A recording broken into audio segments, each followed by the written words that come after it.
Court में पेशी पर जाते समय गुरुजी से मेरी मुलाकात हुई थी और गुरुजी ने मुझे साफ साफ कहा था कि इस कांड को करवाने में हरियाणा की सरकार, जज और वकीलों का कोई दोष नहीं है।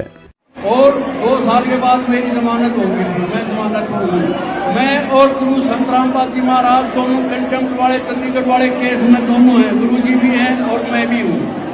मैं और गुरुजी 18 तारीख का ये केस था और 28 को हम गुरुजी और मैं दोनों चंडीगढ़ गए थे तारीख पर। रास्ते में गुरुजी की और मेरी सारी बातें हुई। गुरुजी ने बताया ये सारा खेल अपना है, ये इसमें न सरकार का दोष है, न ये जज कुछ कर सकते हैं, न ये वकील कुछ कर सकते हैं, ये अपना मिशन है। और जैसे फिल्म 3 घंटे की बना रखी है, ऐसे परमात्मा ने पूरा केस तैयार करके ने और खत्म कर रखा है। पुण्यात्माओं, मास्टर रामकुमार ढाका का यह वीडियो देखकर परमात्मा की वाणी याद आ गई कि कहूँ साची माने बुरी यही परीक्षा नीच, और जितनी धोवे कच्ची दीवार उतनी माचे कींच।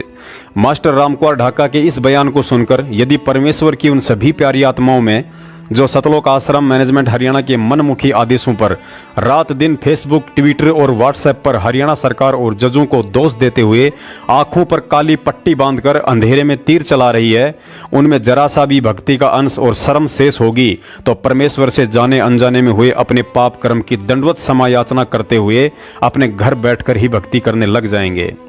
गुरुजी कहते हैं, चोर चुरावे तूमड़ी और गाडे पानी माँ, वो गाडे व ऊपर आवे सच्चाई छानी ना। पुण्यात्माओं, कांड के बाद जिस समय आप लोगों को मोहरा बनाकर हरियाणा सरकार और आईजी अनिल राव के खिलाफ समाज में जहर उगलवाया जा रहा था, उस समय जमानत पर बाहर यह मास्टर रामकुमार ढाका अपना हनीमून मनाने के लिए दक्षिणी अफ्रीका के जंगलों में नहीं बल्कि यहीं रोहतक में धक्के खा रहा था। लेकिन इसने सतलोक आश्रम मैनेजमेंट के मुखिया महेंद्र और मीडिया प्रभारी चांद राठी से यह कहते हुए एक शब्द भी अपने मुंह से नहीं निकाला कि जब मुझे गुरुजी ने स्पष्ट कह दिया था कि कांड में सरकार और जजों का कोई दोष नहीं है, तो फिर गुरुजी के आदेश के खिलाफ उनकी हजारों आत्माओं को सोशल मीडिया सेवादार बनाकर क्यों सरकार और जजों के खिलाफ जहर उगलवाकर उनके कर्म फुड़वाए जा रहे हैं। कारण यही था कि उस समय तक गुरुजी को किसी भी मुकदमे में सजा नहीं हुई थी और इन काल एजेंटों का मुख्य मकसद उस परम पिता के हजारों बच्चों को सरकार तथा जजों के खिलाफ जहर उगलवाकर उन्हें सजा करवाना था और उस मकसद में ये गद्दार कामयाब रहे। और आज कह रहा है कि सरकार और जजों का कोई दोष नहीं था। आज अपनी आंखों से सच्चाई देखकर भी यदि हमारे भ्रमित भगत भाई बहनों की आंखें नहीं खुलती है तो यही कहा जाएगा कि जानबूझ सांची तजय करे झूठे से ने, जाकी संगति है प्रभु शौपन में भी ना दे। और सतगुरु रामपाल जी महाराज जी ने तो तत्व ज्ञान लेने के बाद भी अंधी बनी बैठी ऐसी भगत आत्माओं के लिए यहाँ तक कह दिया है कि ये भगवान परमात्मा कहते हैं ये तो परमात्मा के दोषी हैं, अपराधी हैं। और कहते हैं पापी पर बाद ना बैठो, मुख देखे पाप लगे जाका, 9-10 मास गर्भ त्रास दी धिक्कार जन्म उसकी माँ का। आगे इस वीडियो में मास्टर रामकुमार ढाका कह रहा है कि जब मैंने गुरुजी से जेल से बाहर आने का टाइम पूछा तो वे हंसने लग गए और कहा कि ऐसे टाइम नहीं बताया करते। मैंने पूछा गुरुजी से कितना टाइम लग जाएगा, गुरुजी हंसने लगेगा, टाइम नहीं बताया करते। और ये फिल्म है, फिल्म देखते रहो, परंतु परमात्मा का ये खेल है, इसको बहुत जल्दी ही खत्म करेंगे इस केस को। और ये सारा केस मालिक के हाथ में है। पुण्यात्माओं, संत कभी दोगले नहीं होते हैं, लेकिन सतलोक आश्रम मैनेजमेंट के गद्दारों ने और उनके कलयुगी परिवार ने उन्हें दोगला साबित करने की पूरी कोशिश की है। जैसा कि इस वीडियो में आपने मास्टर रामकुमार ढाका को सुना कि जब मैंने गुरुजी से बाहर आने के बारे में पूछा तो वे हंसने लग गए और कहा कि ऐसे टाइम नहीं बताया करते हैं। तो पुण्यात्माओं, विचार करो, आज से 8 महीने पहले सतगुरु रामपाल जी महाराज जी की कलयुगी बेटी मंजू ने संगत में अपनी ऑडियो डालकर भक्तों को क्यों मूर्ख बनाया कि गुरुजी 3 महीने में बाहर आ जाएंगे। सभी भक्तों को सत साहेब, कल गुरुजी का फोन आया था तो गुरुजी ने उसमें बताया था कि जितने भी भगत अंदर है ना 4 साल से जेल में, वो उन सभी को 21 दिन की छुट्टियां मिल जाएंगी, अभी बाहर आ जाएंगे वो। और उसके बाद 3 महीने के बाद बिल्कुल ही बाहर आ जाएंगे और सब मालिक के दया से अच्छा होगा। सरकार के दबाव ने जज ने गलत फैसला लिया, किसी को डरना नहीं है, भक्ति करो, प्यार से रहो, शांति बनाए रखना, ये गुरुजी ने आदेश दिया था। और जैसा भी संभव होगा गुरु जी की ऑडियो भी जल्दी से जल्दी आ जाएगी सभी भक्तों के पास। सत्संग और ये परमात्मा कुछ ही समय में, बहुत थोड़ा समय रह गया है, आएंगे अभी और सारे संसार को एक उसमें लेंगे और एक ही डंडा होगा और संत रामपाल जी का एक ही डंडा लहराएगा और सारा संसार इनके नीचे होगा। बस 2-3 साल की बात है, ज्यादा नहीं है, क्योंकि सारा खेल परमात्मा का रचा हुआ है और परमात्मा ही कर रहे हैं। इसलिए आप अपनी नित्य नियम आरती रामायणी समय पे करो, भक्ति करो और मालिक में विश्वास रखो। आपका इतना काम है, 2 रोटी मालिक नहीं देनी है। पुण्यात्माओं, आगे इस वीडियो में मास्टर रामकुमार ढाका अपने सामने बैठे अंध भक्तों को उपदेश देते हुए कह रहे हैं कि गुरुजी बहुत जल्दी ही बाहर आने वाले हैं, मुश्किल से 2 या 3 साल में ही आ जाएंगे। पुण्यात्माओं, यदि आपकी सूरत ठिकाने हो तो इस 26 करोड़ के गधे से सवाल जरूर करें कि जब तूने गुरुजी से बाहर आने के लिए पूछा तो गुरुजी हंसने लगे और कहा कि टाइम नहीं बताया करते। तो भाई रामकुमार जी, आप क्या गुरुजी से भी बड़े और अंतर्यामी हैं, जो 1.5 फुट का पाइप पकड़कर झट से मुंह फाड़ दिया कि गुरुजी 2 से 3 साल में बाहर आ जाएंगे। परमात्मा तो कहते हैं कि कठिन विषम गति रहन हमारी, कोई ना जानत है नर नारी, लेकिन आपने तो परमात्मा की ही भविष्यवाणी कर दी। संगत को मूर्ख समझकर उन्हें भ्रमित करने वाला तुम्हारा यह पाखंड हम पिछले 4 साल से खूब देख रहे हैं। पहले तो तुम अकल के अंधों ने संगत में पाखंड फैलाया कि गुरुजी 2018 में मंत्रियों के साथ गाजे बाजे के साथ बाहर आएंगे। फिर कहा कि 2019 के अंत में गुरुजी बाहर आएंगे। फिर सजा होने के बाद मंजू ने कहा कि गुरुजी 3 महीने में बाहर आएंगे। फिर मध्य प्रदेश के स्टेट कोऑर्डिनेटर सारनामी गुंडे विष्णु साहू ने कहा कि यदि गुरुजी 6 महीने में नहीं आए तो मैं अपनी गर्दन कटवा लूंगा। फिर 2020 का फाकंड फैलाया कि जब आवे विश्वे बीसा, ना रहेगा ईसा ना रहेगा मूसा। और अब एक और नया ड्रामा शुरू कर दिया कि गुरुजी 2 से 3 साल में आ जाएंगे। पुण्यात्माओं, परमेश्वर कबीर साहिब जी की एक वाणी है कि मूर्ख को समझाओते ज्ञान गांठ ना जाए, कोयला भी ना हो उजला, चाहे सोमन साबुन लगाए। एक समय एक शेर का बच्चा होते ही उसके माता पिता की मृत्यु हो जाती है। तरस खाकर एक बिल्ली ने उसकी मौसी बनकर पालन पोषण किया। युवा होने पर शेर ने कहा कि मौसी, आप कब तक मुझे अपना दूध पिलाती रहोगी? मुझे शिकार करने के कुछ दांव पेच सिखा दो ताकि मैं अपना पेट स्वयं ही भर सकूं। बिल्ली ने उसकी उत्सुकता देखकर कुछ ही दिनों में उसे सभी दांव पेच सिखा डाले। उसी समय थकान के चलते शेर को भूख महसूस हुई। आसपास कोई शिकार ना पाकर शेर ने बिल्ली को ही पकड़कर खाने की युक्ति सोची और जैसे ही उस पर झपट्टा तो बिल्ली तुरंत उछलकर पेड़ पर चढ़ गई। शेर बड़ा अचंभित हुआ और बोला, मौसी, तूने मुझे ये पेड़ पर चढ़ने वाला दाव तो सिखाया ही नहीं। बिल्ली बोली, अरे खबूस की औलाद, मैं तेरी धूर्तता से भली भांति परिचित थी। अगर तुझे ये वाला दाव भी सिखा देती तो आज तेरे जबड़ों में होती। पुण्यात्माओं, ठीक इसी तरह अंतर्यामी सतगुरुदेव जी को इस काल प्रेरित सतलोक आश्रम मैनेजमेंट और अपने कलयुगी परिवार वालों की धूर्तता का पहले से ही सब पता था और बरवाला कांड के बाद अपनी आत्माओं को इन गद्दारों के जाल से बाहर निकालने के लिए अपने सत्सेवक बच्चों को वह विशेष दाव जिसे तत्व ज्ञान कहा जाता है, जिसे आधार बनाकर उनके शब्दों व सत्संगों में छिपे गूढ़ संकेतों को समझकर अपने भगत भाई बहनों को समझाने की सद्बुद्धि बख्शी।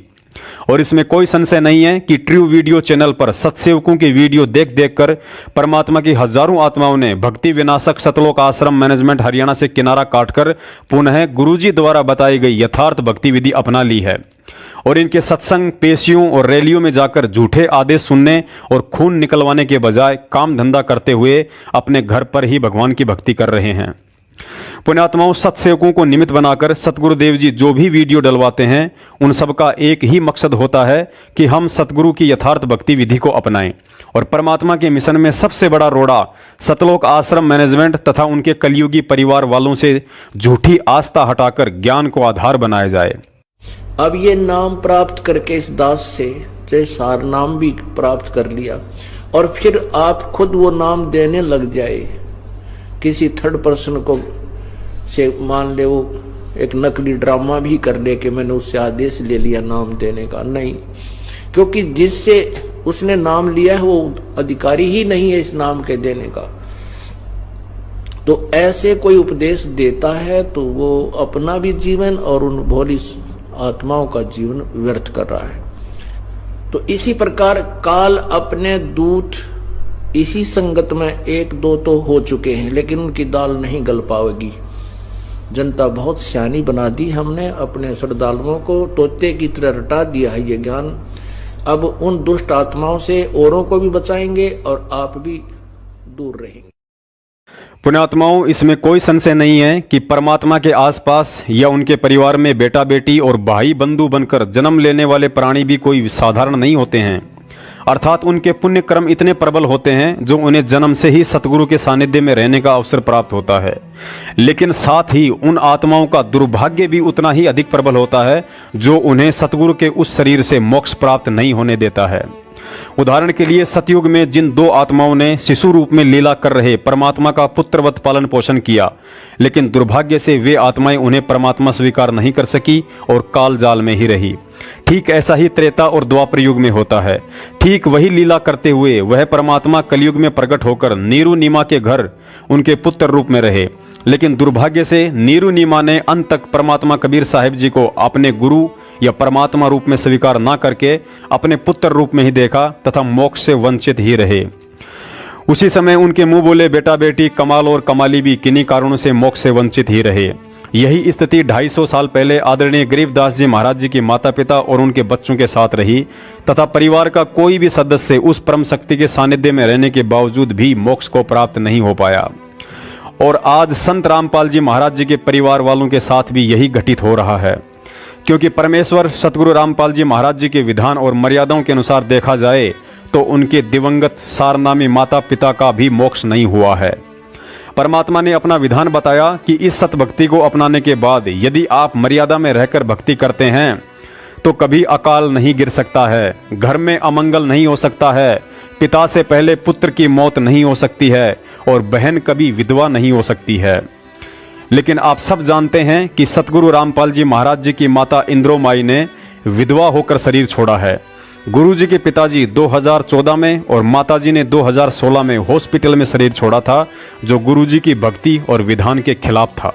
सदा बाहर कर देगा इस पृथ्वी को, ये सत्कर मान लेना, एक विश्वास करके देखो। और जो क्रिया दास बताता भगवान की बताई हुई इसको करके देखो पूरा विश्व। जब पुनः सतयुग जैसा माहौल नहीं आ जाता, आवत गाय, क्योंकि सबने मानना पड़ेगा, ये आदेश है भगवान का। फिर देखना कैसे समय पर वर्षा होया करेगी, कोई अकाल नहीं गिरेगा, पिता से पहले पुत्र की मृत्यु नहीं होगी और कोई बहन विधवा नहीं होगी, क्योंकि भगवान ये समर्थ है, ये एक्सटेंड कर सकता है, हर एक की आयु को एक्सटेंड कर सकता है।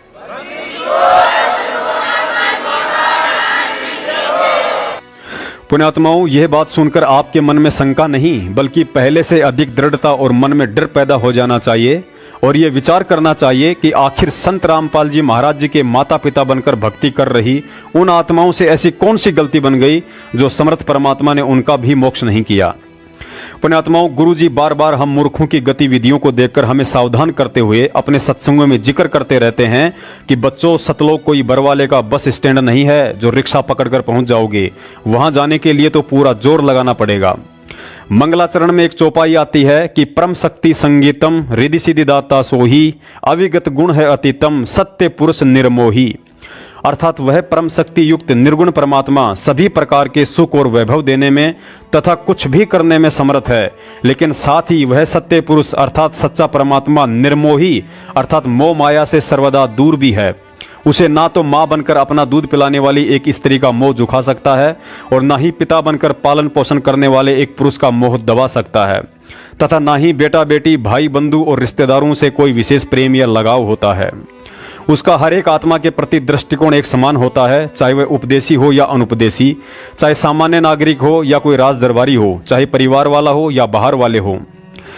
अज्ञानी तो हम तुच्छ बुद्धि जीव हैं जो उनके विधान से अपरिचित होने के कारण उनके परिवार वालों के आंचल में छुपकर भगवान को प्रसन्न करके भक्ति का बोनस लेने की फिराक में लगे रहते हैं।